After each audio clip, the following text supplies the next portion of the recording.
Hi hello అండి. Welcome back to one more mini vlog. ఎలా ఉన్నారండి అందరూ? నేనైతే చాలా బాగున్నాను. మీరు కూడా చాలా బాగోవాలని కోరుకుంటున్నానండి.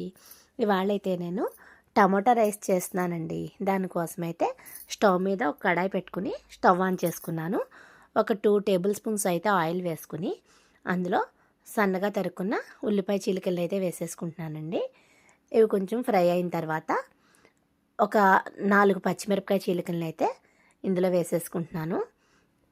ఇవి కూడా వేసుకున్న తర్వాత ఒకసారి కలిపేసుకుని ఒక బంగాళదుంపనైతే తొక్క తీసుకుని ముక్కలను అయితే కట్ చేసి పెట్టుకున్నానండి. అవి కూడా వేసుకుంటాను.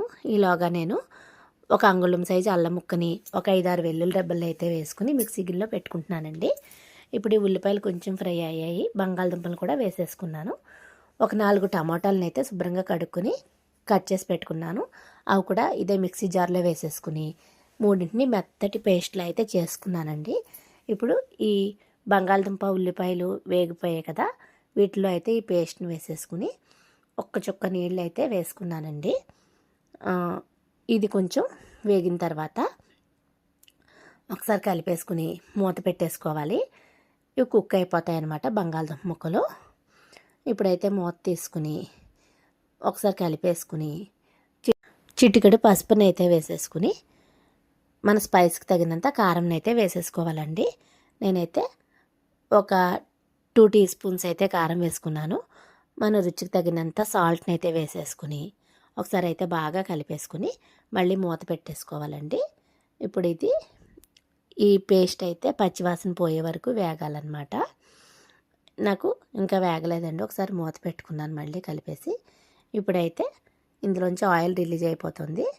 ఇప్పుడు ఇది పచ్చివాసన పోయేంత వరకు వేగిందండి. ఇప్పుడు ఒక గ్లాస్ రైస్ని అయితే పొడి పొడిగా వండి పెట్టుకున్నాను. అదైతే ఇందులో వేసేసుకుని పైన కొంచెం గరం మసాలా అయితే వేసుకుని దీన్ని అయితే బాగా కలిపేసుకుంటున్నానండి.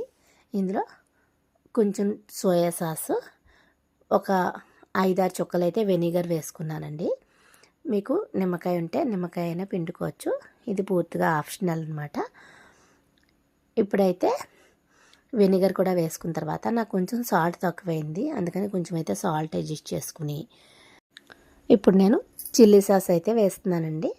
ఇది ఆప్షనల్, మీకు ఇష్టమైతే వేసుకోవచ్చు, లేకపోతే లేదు.